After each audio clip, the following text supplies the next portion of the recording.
Hi, and welcome to the OrgDev podcast. So, who holds the real power in your workplace?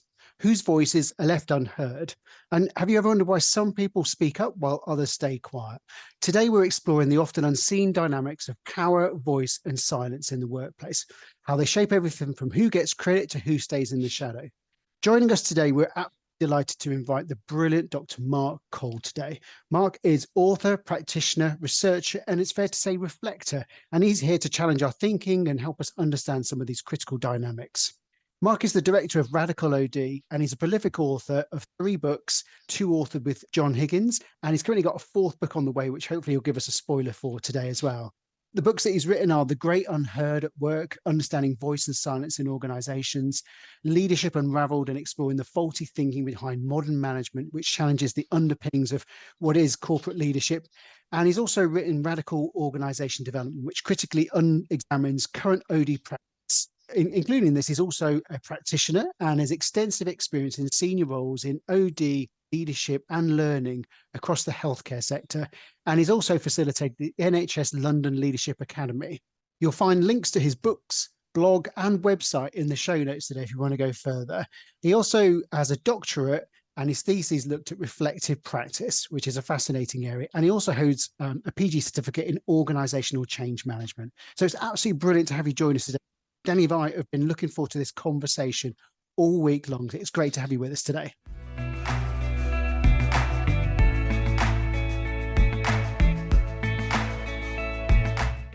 Thank you very much. It's been exciting to come opportunity to come and have a chat about some issues. It's just very exciting to get to articulate this stuff and to have conversations. I should just say, as an OD person, people might notice my voice is slightly strained.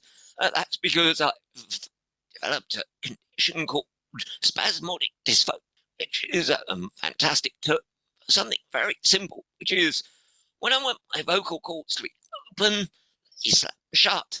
And when I want them slam shut, the bloody thing's open. So quality of my voice can be slightly hoarse on occasions. It can be a bit strangulated, but should be okay. I now manage my day. If I've got them, yes, I don't have it prior to it or after it. After it, I won't be able to say anything. So apologies if the quality of my voice is distracting, but I will endeavour to get the message across. And in the words of Alan Partridge, I really hope they don't take my chat away. But at the moment, I'm just about able to speak, so it's okay. Thank you. Thank you, Mark, and thank you for explaining. We're delighted to have you with us. So just to kick us off, we'd really like to understand a bit more about the work that you do and why, you talked about that importance of that focus you've got on power and voice and silence in the workplace. Why is that the area you've ended up focusing on? Why is that so important? When I had to think about this, I took some time to consider what was it that had pushed me into this space? Why was power so important? And it occurred to me, first, it was something in terms of my background. So family dynamics are always quite interesting. I had a dad who was lovable, but quite severe and quite withdrawn. So very often he would use silence as a way of communicating irritation about something. And obviously he was an extremely powerful figure in the family. So as a starting point, there was that. And then briefly I went to work with him. He was a window dresser. So I said to him, I could dress windows, cocky 20-year-old. I could dress windows. And he said, all right, and if you can, come and work. So we spent a year together working. And I was really surprised on one occasion because he was freelance.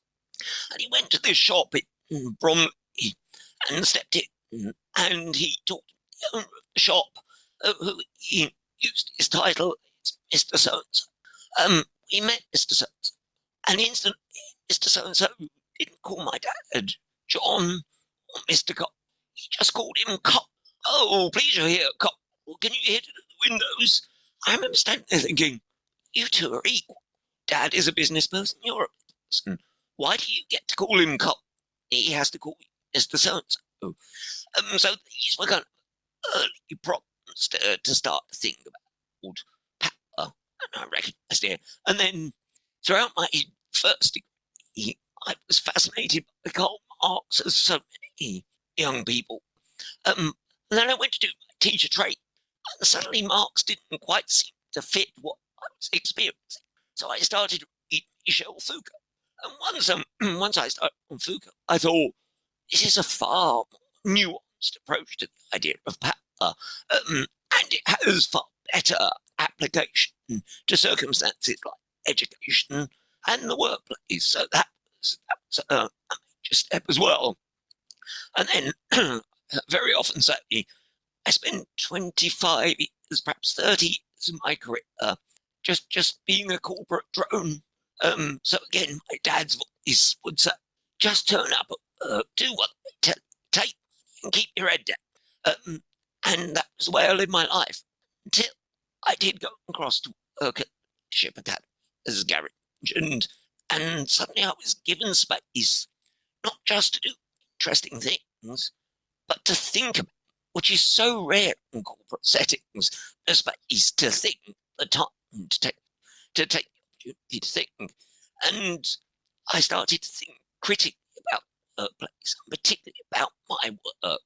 And I kind of thought, am I reinforcing structures of power by some of my own practice? Which is what prompted me to write a book called Radical Organization Development. And I remember writing a chunky chapter that was intensely critical.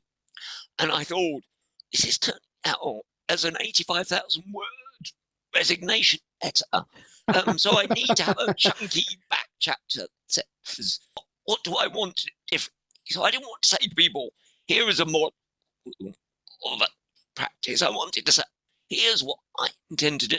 And chief amongst that was 7 precepts. But 4 was start to talk about power. For me, the job of OD is, can you call out power? Can you spot it and say it's not? And I think it's really interesting, isn't it, that you talked there about calling out power and spotting it. Do you think people in general in workplaces understand power and what it looks like and how it shows up? No, I don't think so. Because I think everyone gets the hierarchical stuff. So, you you look down, there are people you boss about, and you look up, there's the person who bosses you. It's a fairly crude picture. But that Foucauldian nature of thinking about it is something that I am the object of. So power acts on me, also acts through me, and just as a person and in conjunction, particularly as a group, power can present itself in that way as well. And I guess the answer to the previous question is that being bullied, which is what I experienced at school, really brought hope that I'm powerless in this circumstance. Other people are exercising power over me. So when I moved into the workplace, looked around, thought, there's a lot of bullying going on here. So power is quite at the forefront. So I think people are aware of hierarchy. I think we all sometimes struggle to recognise the power that we hold and the power that might exist in groups.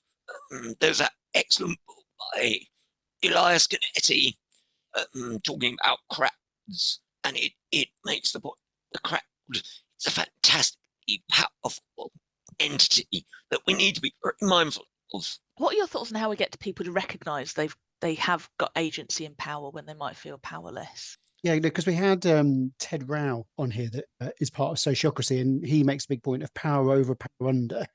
And the way that he sort of describes it is that people actually with power under may feel that they're powerful, but they actually exercise a lot of power, but it just may not be in the traditional way that we would understand and describe power as well. So power comes in many different forms, doesn't it?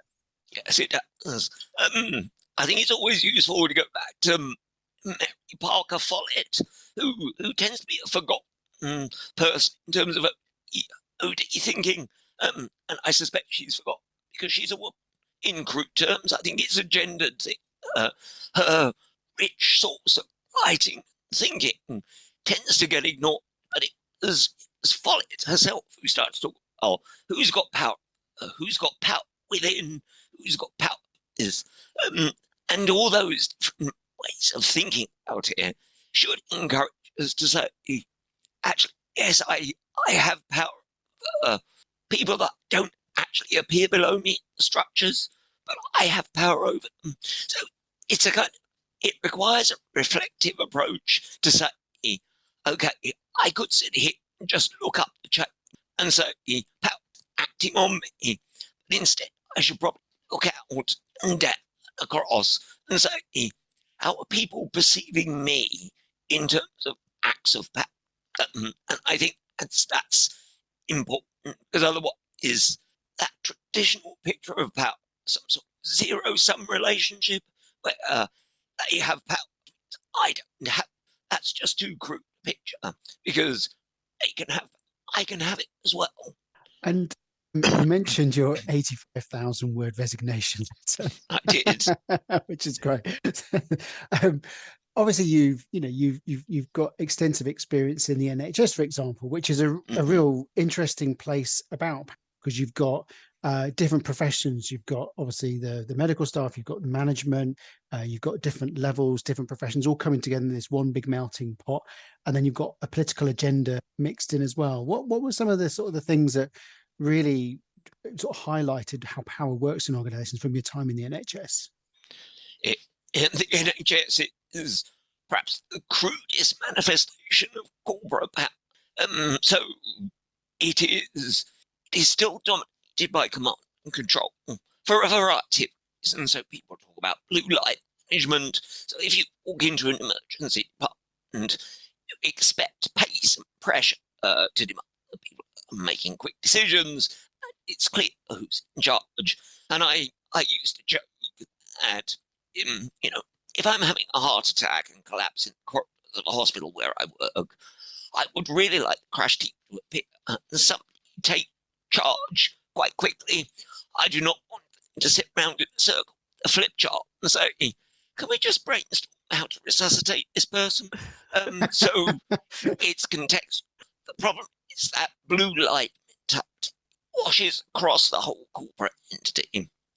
And it remains an intensely hierarchical organisation, so it clearly puts steps in place and talks constantly about those steps. So it's one of the few corporations in the world, I suspect, that pretty much exclusively talks about its rules, which is 1.2, 1.4 million, it goes up. Talks about the workforce in terms of just their pay grade. So you can hear people in the chairs just saying, where's the Baton 5? Who's seen the Baton 7? And you just think, these are people you're talking about? I remember in an organisation, recruited a lot of new nurses because we were desperate to get people up to the Central Health Trust, urgent stuff. And people even just kept saying, what's happening with the Band 5s? And in effect, we recruited 70 people coming fresh into the organisation. We didn't actually say to them, what do you see when you arrive? What are you picking up? What can we learn from your fresh up? We just said, oh, the Band 5s have come. Let's just drop them into the jobs and hope we get on with it. So the NHS does that as well. It just talks about its people in terms of where they sit in the paper. And then, as you say, it is made up of a lot of professions, most of which are getting hierarchical themselves. So if the culture of the corporation is hierarchical, if you drill down into subcultures, they are hierarchical as well. So it reinforces itself. So power shows up pretty consistently in the NHS. It's almost impossible to get, but because of the nature of that, it's that much more difficult to challenge, because you think, if I open my mouth, the whole thing's going to crash down on top of me. And of course, this month is Speak Up Month. So hearing lots of organisations say, we're having a great time, we're doing such great work, Speak Up is wonderful. But if you go out into organisations and talk to people about their experience, there's still intense limitations on people's freedom to say what they're actually thinking. He heard in terms of what he said. So the NHS was was a unique place for me. Again, explains why power has become so important to my thinking. I guess a question I'm just dying to ask about that. So obviously practicing organization development in an organization with sort of a power setup, like it's almost like countercultural. Therefore, OD by its very nature is radical in there because it is like it's humanistic and all the other values that underpin it as well. How was it to create these different types of spaces to get people to act in different ways? Obviously, there's the sort of the macro, what is it like? But obviously, there's obviously specifics. Every situation is different that you're in. But was there an openness to it, or did you constantly feel you're having to fight to get OD's new ways of working in there? I think it's a constant fight in most corporate settings. So I've just completed a piece of work that's called OD in the NHS. We had a serious conversation, Higgins and I, chatting to practitioners, and it pivoted around 2 questions. First, what is it OD currently does in the NHS? What are you asked to do? And people said, in typical OD stuff, oh, well, a manager comes to me and says, can you fix the team? Or, as phrases, can you fix this dysfunction? Oh, and by the way, this is tacit. By the way, I'm part of that team. I'm not going to be involved in any work you do. So it's watching the commissioning manager send themselves to practice where you're actually stepping. And I'm quite critical of a lot of that activity because I'm conscious of some of the motivation I had for doing OD work, which was I always quite fancied being a game show host. And an OD kind of lets you be a light entertainer with a kind of serious edge. So these days I have to remind myself, it's not about me entertaining people. It's about me creating a space, a container review, and people can have a conversation, and I'm part of the conversation. And when I talk to people, the second question, first question was, what do you currently do? The second question was, what could you do? We have this fantastic rich picture of OD in particular, some practice, as you said, that should be humanistic, democratic, looking to amplify voice as best it can. So people talking in practice about that. And I recall working in an organisation where occasionally into my cut would drop disappointment from the chief exec, and I'd think, oh no, I'm going to be sacked. What have I done? I've spent my whole life thinking, what have I done? And that's probably down to my dad. But I'd go and see her, and I'd walk in, and she'd do the niceties, and I was thinking, get to the point. I know you're giving me the P45. And then she'd say, Mark, I need to know what's happening out there, by which she meant the organisation. And it just reminded me, oh yeah, OD is a really privileged practice, because if it's working, it gets to connect the organisation, and you get to go into paths that perhaps ordinarily you wouldn't visit. So there's a really connective quality to OD. And I think from the perspective of practitioners in the NHS, there are so many challenges presently and so much ambition for how the NHS should look. That's where he could be stepping in, but it would need to be working in a way that wasn't just, oh, we're going to set up an away day, and we'll have a terrible icebreaker, and I'll have to build towers using marshmallows and spaghetti. Yeah, thanks. That's kind of infant school or kindergarten. This is adults in the workplace. You start to have a serious adult conversation. Yeah, I just want to take you back. So you said something there that often OD practitioners, and it happens whether we're internal practitioners or consultants, will have a commissioning manager or a leader saying, come in, fix the team, but I'm absenting myself from that. So there's something about OD practitioners having the confidence and finding the opportunity to speak up themselves and call that out. Have you got any advice or any reflections on that across the OD profession? It's I suppose it's quite interesting because as I came to the end of my tenure and prepared to take voluntary redundancy, my courage became more and more obvious. So in one instance, somebody commissioning a piece of work, quite a big piece of work, said, This particular group of NHS staff across London, they need leadership development. And most of the time I would have said, yes, of course, I'll go away and find some. This occasion, wait a minute, if the answer is leadership, are you sure you've asked the right question? Second, have you spoken to that scope population? So do you know what their needs are? I surprised myself because, as I said, I'd spent 25 years being pretty compliant in the workplace. This stuff came out of my mouth, and I thought, oh, who said that? I thought, oh, it was me. And interestingly, people reacted quite well to it. So I'd silenced myself for years and years, thinking this will not land well. But actually, the People Commission wanted something like that. He thought they were interested to hear what people needs were, the group talking about. And the needs that came were significantly different to the umbrella to leadership development. They needed to think about their professional status, who could connect and take a more systemic. This is what they are articulating.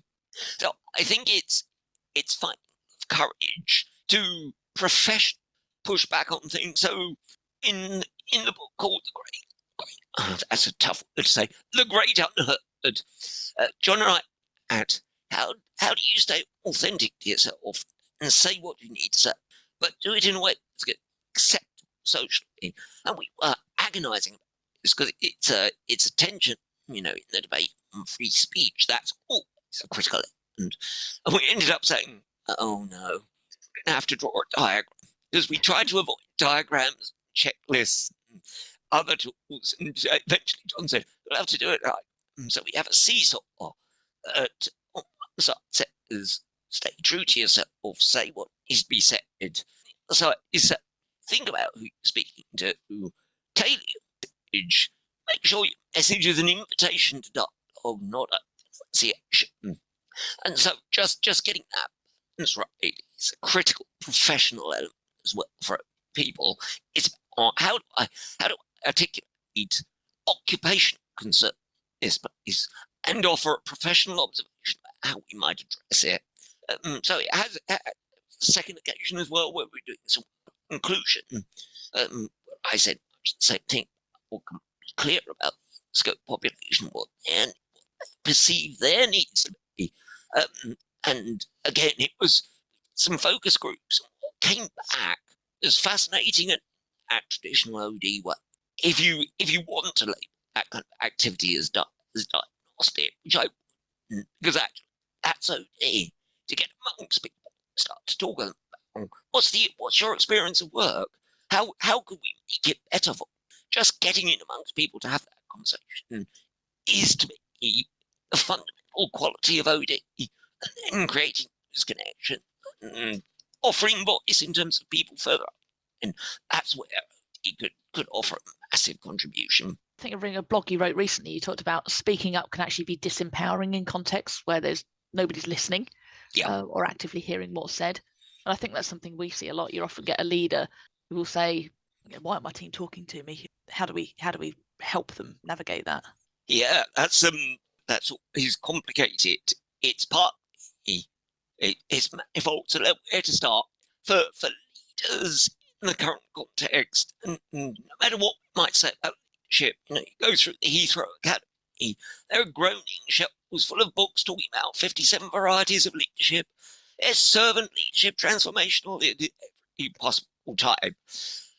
You step into the workplace, what you tend to see still is quite traditional, hence the fifth type of leadership. And I often say to groups, I'm of an age, I still buy a daily newspaper, a hard copy. I've got the apps on my phone. It's not the same, particularly with failing eyesight. You think, I can't keep reading this on the iPhone. So if you go from front to back in the daily newspaper, you get a full sense of the cultural presence of leadership. So it starts with politics. It doesn't matter who it is, but it's all big leadership. It's people stepping into leadership. It's not leadership as a practice, it's leadership as a position. Business pages will do the same. It's all about entrepreneurs. And you can get another article about something like Richard Branson or Elon Musk. And then you get to the back pages and it's full of Eric Ten Hag being dismissed from Man United because he can't deliver. But again, it's all models of heroic leadership.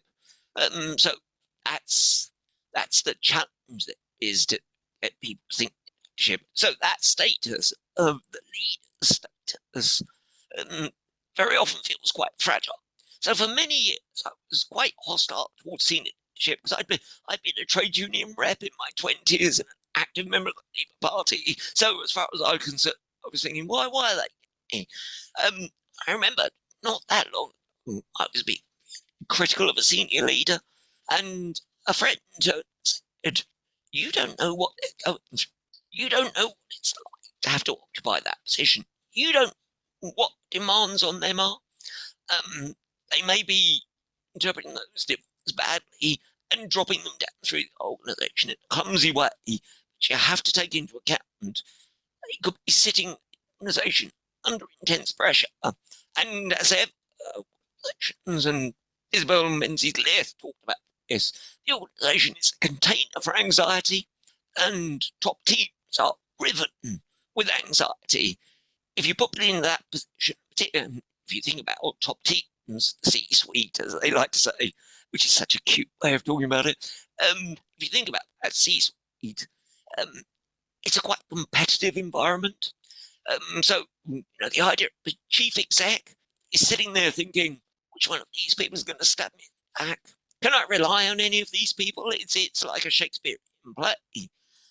So I think it's a good position to be at that seniority. You feel like you have to performatively demonstrate what you're offering to justify a six-figure salary, which is why if you talk to senior, you have any potential to move from directive to connective, which is the fresh modelling of leadership. Is invariably no, it's my job to know the answer, to fix situations, and to tell people how to do it. No, it's not. That's a kind of traditional vision. It's not to do it. So once you're in that position, it's very awkward to then say, I'm going to do what you could use the phrase, I'm going to outsource my thinking, not to McKinsey or KPMG, which is what lots of senior leaders do. I'm going to outsource it to the workforce. Because then you think, well, if I'm doing that, why do I justify £100,000 a year? So there's a structural inhibition to saying to people, can you speak up? Can you tell me what you see, what you're thinking, and how things might be different? Because it feels too threatening in terms of the status and position. So the first step is to go back to leadership and rethink it. Literally, you have to take leadership apart and say that traditional picture of leadership is inhibiting improvement in organizational settings, and it means it very often means that the leader steps out of that space, apparently turns up at a town hall meeting, we call it, and invites people to speak. And that's a constant refrain. You want to hear from you. But realistically, people know as soon as they speak, the leader goes, interesting, bye. And that's the end of the conversation. And if you speak up, if you find the courage to speak up, and it's not acknowledged, nothing happens, that's an intensely destructive experience. That's what drives people into silence, which is why it feels particularly, that's what I talked about, as disempowering, because you feel like you seized power, but then you're the sense that the person above me actually just pushed me back in the box. Worse than that, they'll say, thank you, that's really helpful. But they won't actually, because it's all very theatrical. It's like a stage performance. You've got to step away from. The senior leadership team is, like you sort of said, is such an interesting place to think about how we talk as organizations. And I guess potentially, is it somewhere that you see as an incredibly important place where OD can add value? Because when you actually sit in that senior leadership team room, it is a performance, isn't it? And there's very little free will in there in many respects, because all the anxieties that are holding people back and the power differentials. You've got people that are entering the room and their own teams are behind and saying, don't you dare come back with more work or say yes to that incentive. So the nature of conversation can't flow because people are so restricted.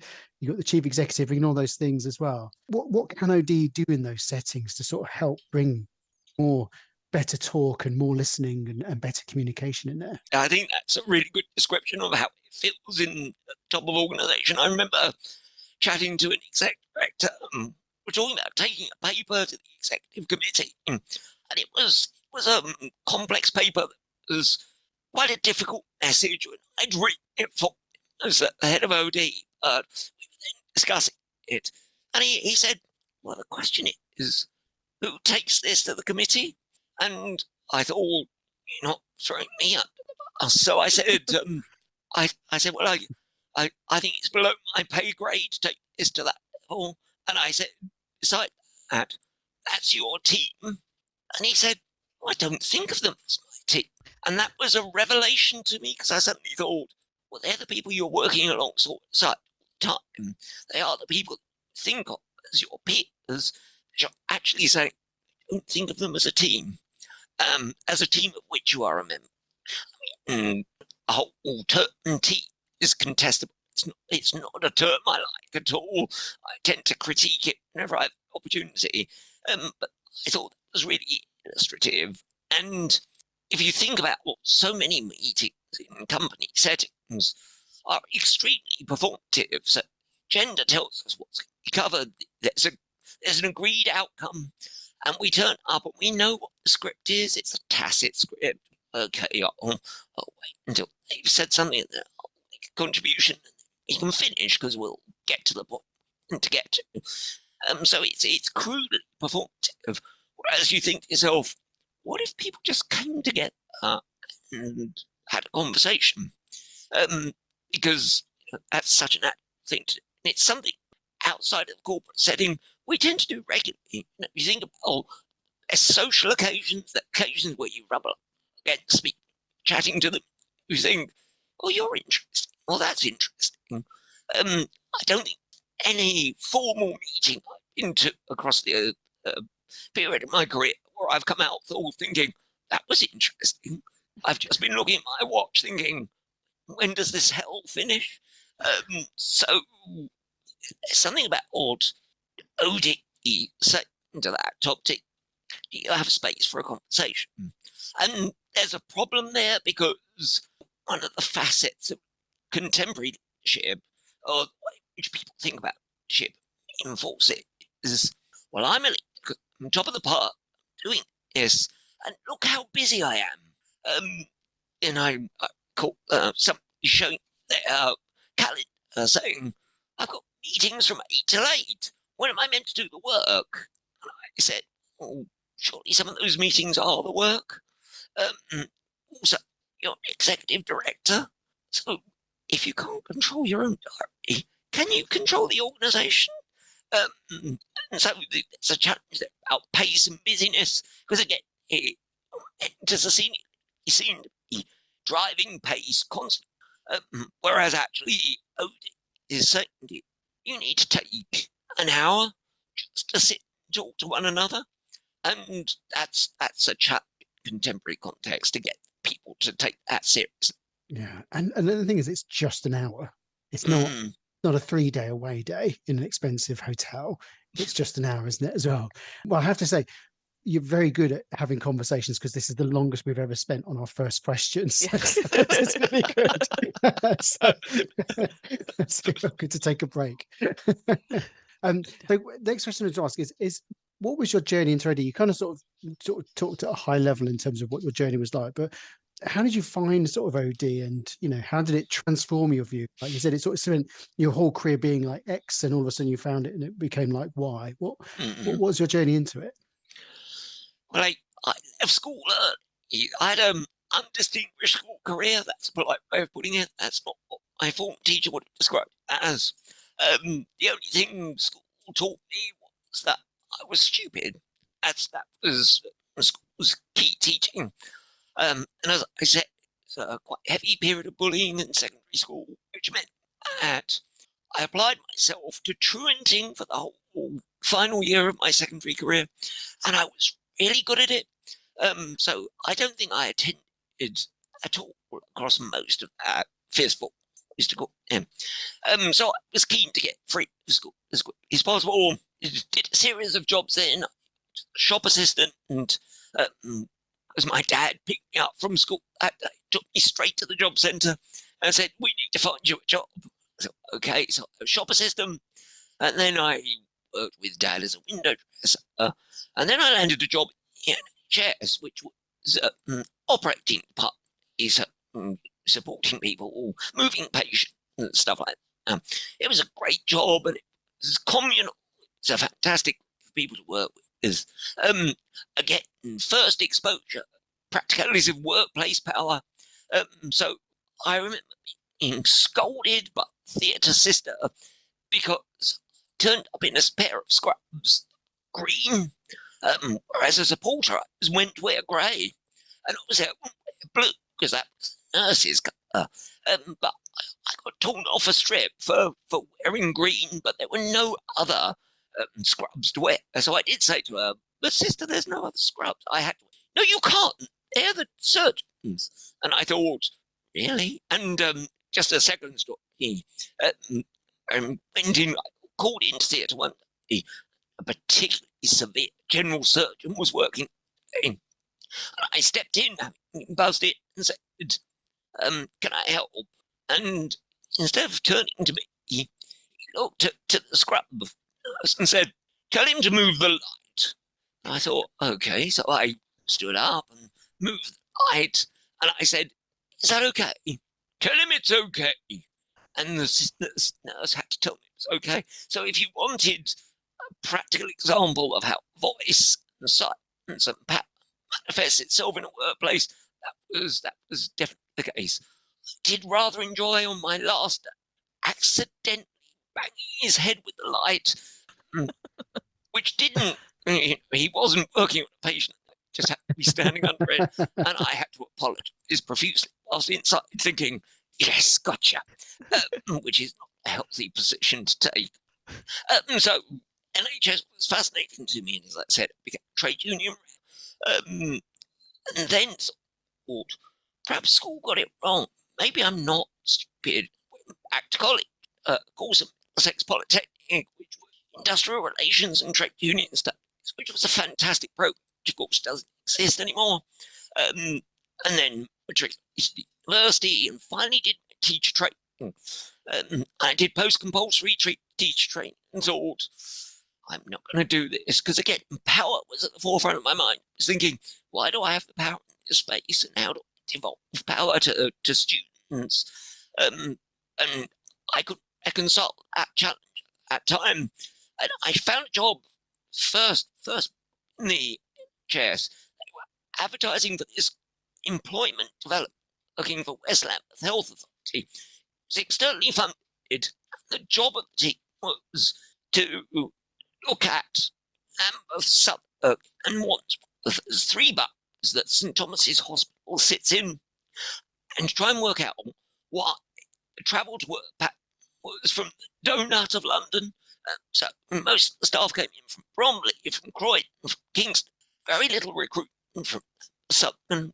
So our job was to groups traditionally discriminated in the labour market, discriminated against in the labour market, and to try and open up job opportunities at St Thomas's Hospital. And that included my job, which was school college links, connecting with schools and colleges. And a colleague of mine did work with disability agencies, which was actually the more interesting part of the work, because it was, the NHS is driven by the medical model, and its disability can sometimes be quite old-fashioned. So that stream was really powerful. So it started with employment development, and I kind of moved into a series of other NHS roles, looking at people development, L&D, and started moving to leadership development, and then OD towards the end. And it's always been in and around health and social care, and that got me to joining the Leadership Academy. I was struggling free from salary if I become a freelancer. What do you enjoy most about OD and working in the field? This is going to sound cliche and glib, but it is the conversations. So I reflected on the pandemic, lockdown during the pandemic. I was thinking, because I had terrible anxiety during that period, it was clinically diagnosed. I didn't mind lockdown because I thought, good, it saves me the bother of going out there and feeling threatened by a terrible illness. So that was quite interesting. But on reflection, what I missed was just passing the time of day with people. So that, you're wandering along, you bump into someone, you're not going to be busy mates, but you are going to have a conversation about their life and your life in some micro form. And just that exchange makes me think that's so distinctly human that it's vital to preserve it. And if you extrapolate and say, if I bring people together, create a space where people can come together to have a conversation, that is such a rich source for me in terms of developing my understanding, a sense of what people's experiences are. And it's when John and I wrote great, that is a tough word. Great is obviously those two vowels together. There's a struggle to say. When we wrote the Great Unheard, we collected about 100 surveys that came back. I had data. 35 completed a free text section that talked about practical experiences of voice and silence.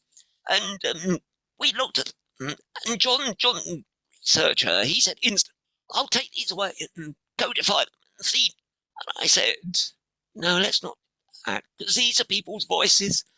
So why would we want to condense them into a structured way of looking at it, which is just us?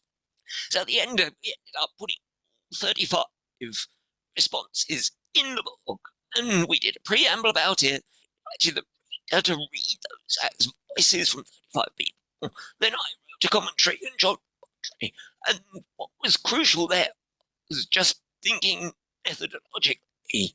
I want to hear the voices, and the more I hear voices, the more I think, God, that's really insightful, or it feels productive. It feels like a space where things can happen.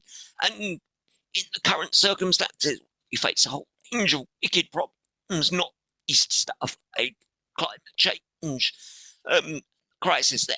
We need to move away from the idea that it's individual thinkers that solve the problem. And actually, it's collective intelligence that's required to really start to address some of these big issues.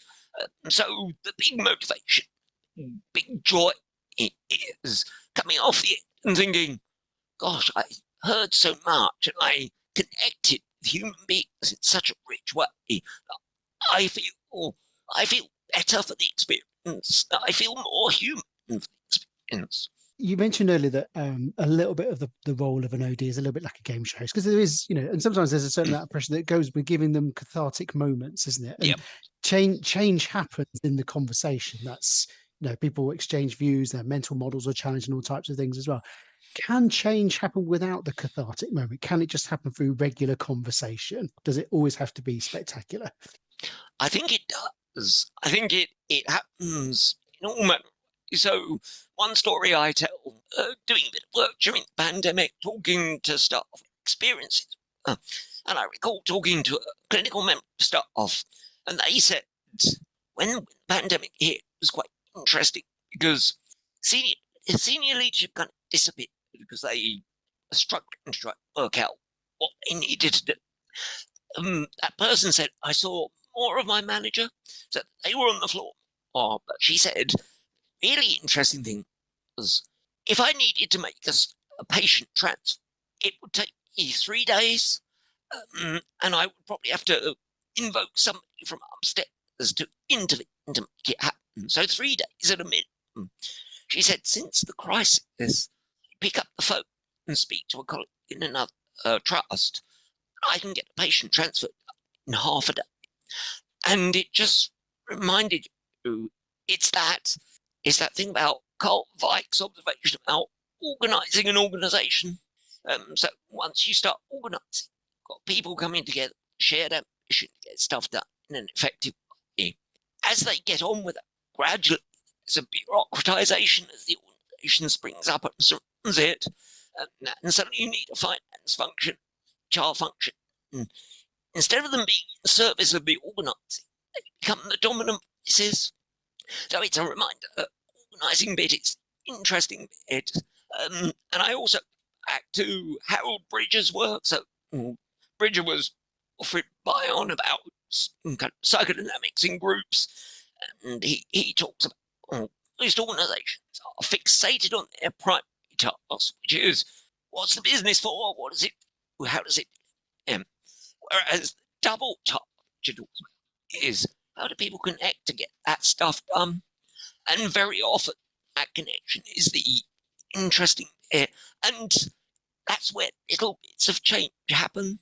And the job of OD sometimes is just calling it out and saying, have you seen how that's being done differently? Inviting people to talk about what the process was that got them to that point. Because again, there's a danger of thinking of pilots because the pilot works because people invested time in it. So it may not be transferred.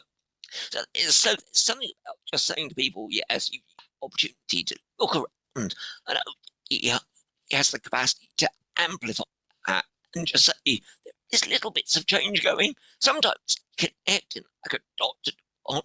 Sometimes they're just separate.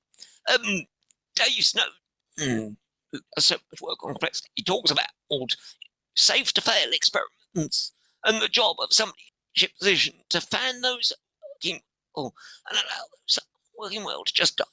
I think part of that is what OD is to do as well, and it just needs to articulate that success might exist.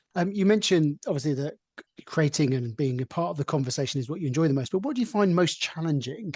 Just getting people to accept that sitting in the room having a chat could be productive, because we're so taught that we need to put post-it notes on a flip chart and we need to do this or that.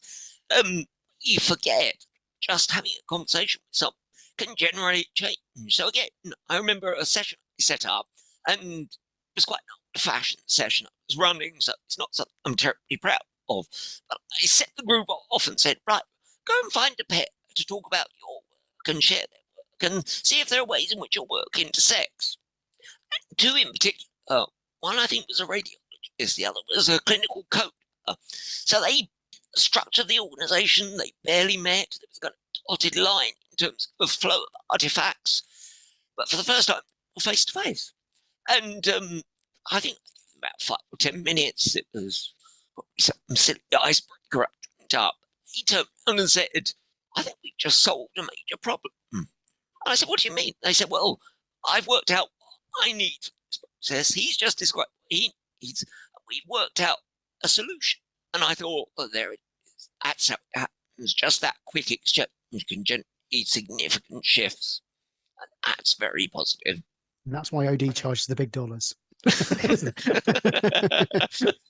One question we like to ask is, when you look back at your career, what's the biggest lesson you think you've learned so far that you'd like to share with others?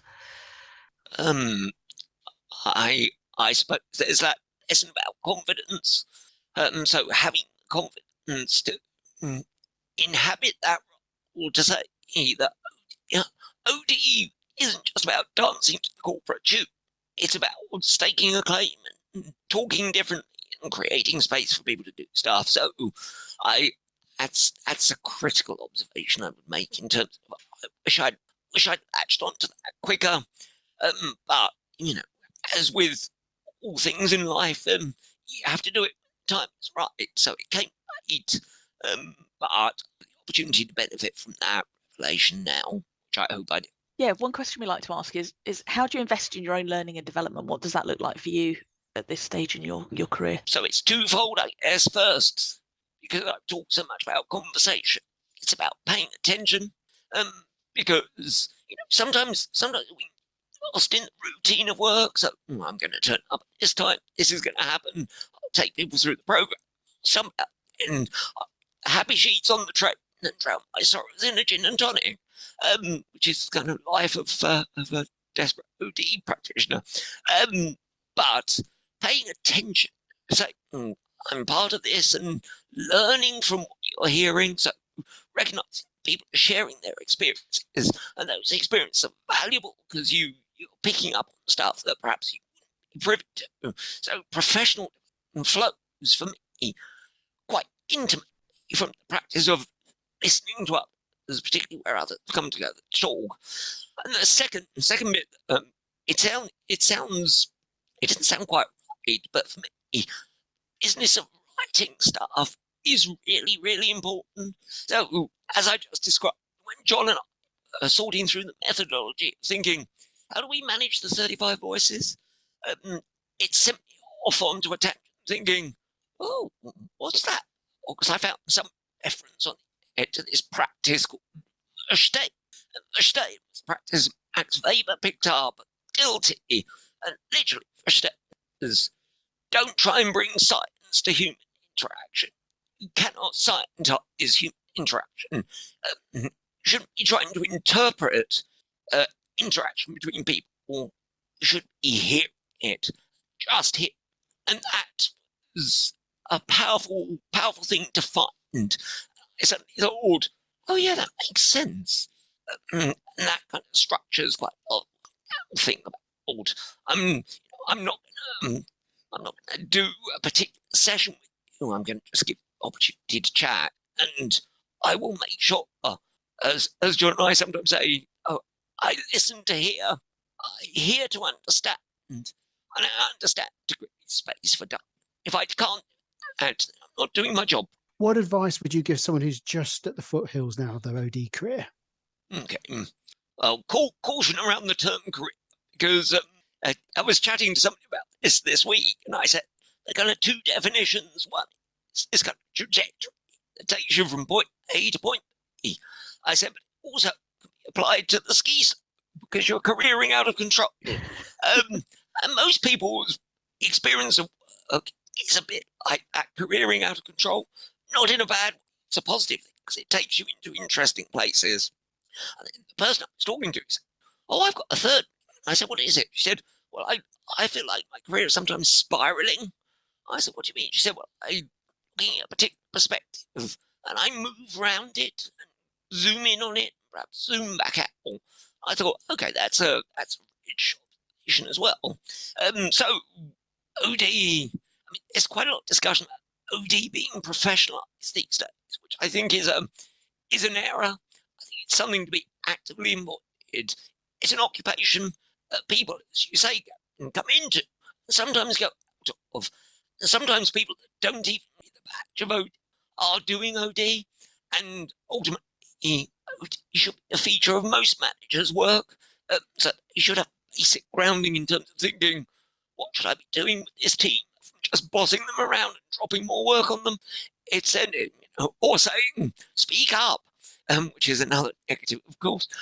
So I think there's something there, or just being cautious about that term, thinking, where is my interest?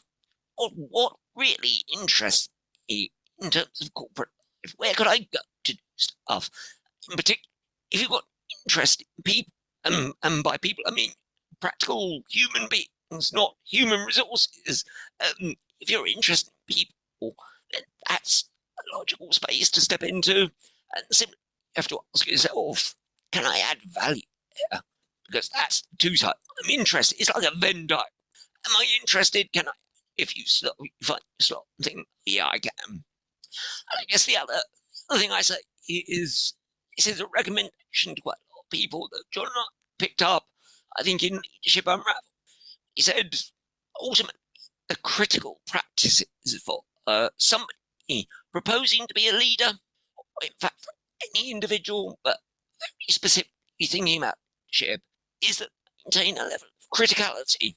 So don't just look at the world as it is, look at it underneath its surface and its problems. Look at what voices are dominant, what voices are subaltern, how are things done and why are they done in that way. It's a bit like Jacques Derrida's notion of deconstruction. Look at this thing that's very familiar, and you allow it to unravel in front of your eyes. You start to say, oh, I wasn't aware of that. If I just let it unpeel in front of me, I start to see things differently. So criticality is important. Reflexivity, so reflective practice is important. It can very often feel like an abstracted activity. So the person steps away from the experience. If they can scientifically examine it as something in their hand, whereas we all know in human existence, we can't just look at, because we're in the So we're part of it. It's a bit like that argument. You can't see the forest because you're standing part of it. So it's a reminder that it's not just about reflection, reflexivity. The third is just holding ethical self. So just remind yourself, where are my ethics? So one of the things I say is that it's cost me a couple of jobs, I suspect. Is I loathe going to interviews now. Somebody says, these are our corporate values. How do you live them?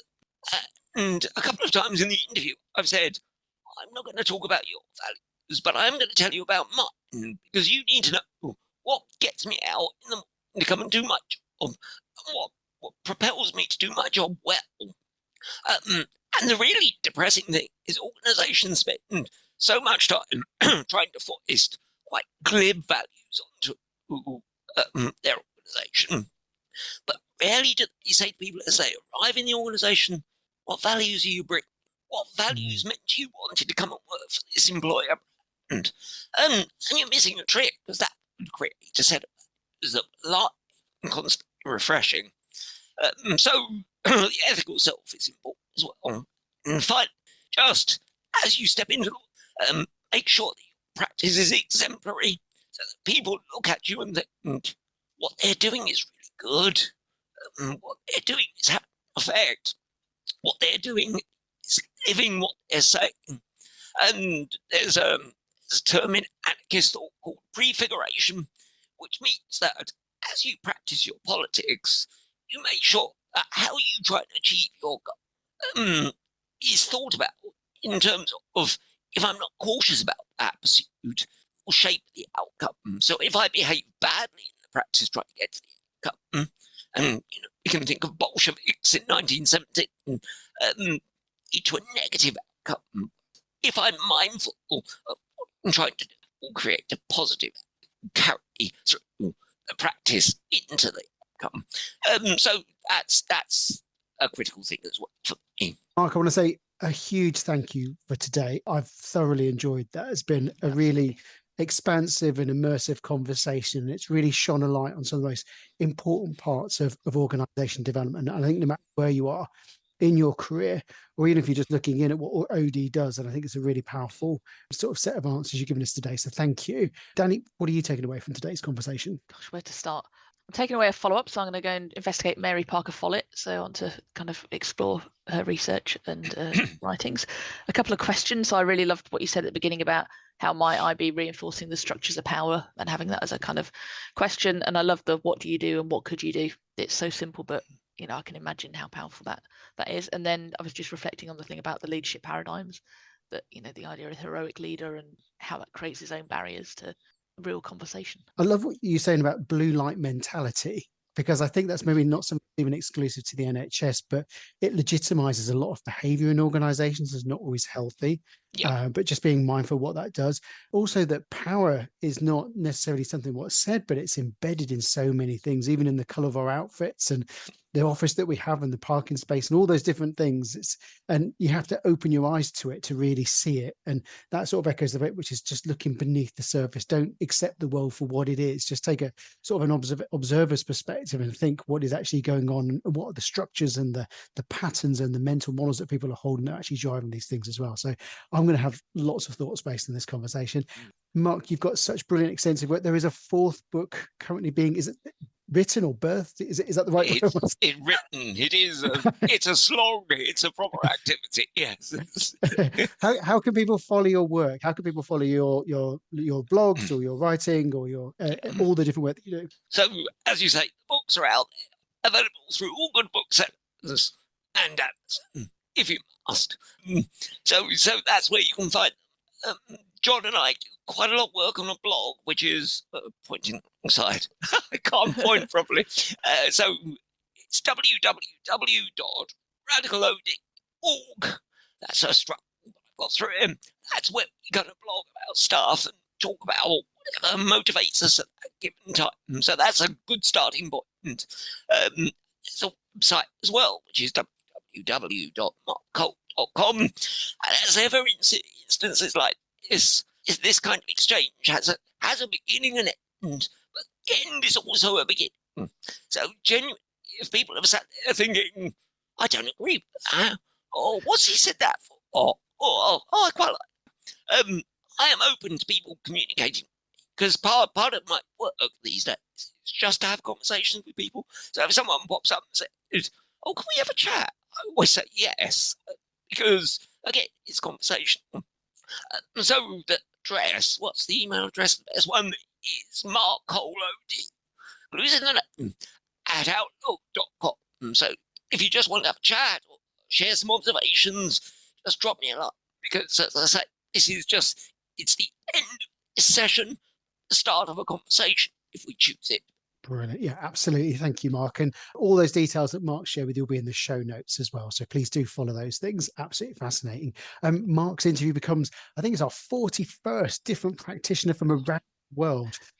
So this, from the last one, we were at New York. Now we're back to London, which is great. We're looking forward to whatever comes next. But power, silence, and those kind of were some of the things we really wanted to focus on. So this is a really glad addition to the brilliant portfolio of fantastic practitioners that have added to our collection. So if you've enjoyed this, please feel free to subscribe to the channel that you found it on, audio or on YouTube.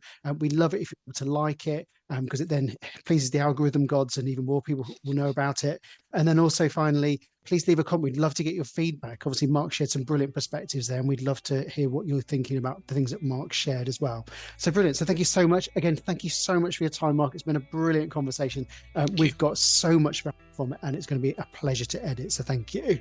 Thank you. Thank you for the invitation. I really appreciate it. Thanks. Thanks, Mark. It's been a pleasure.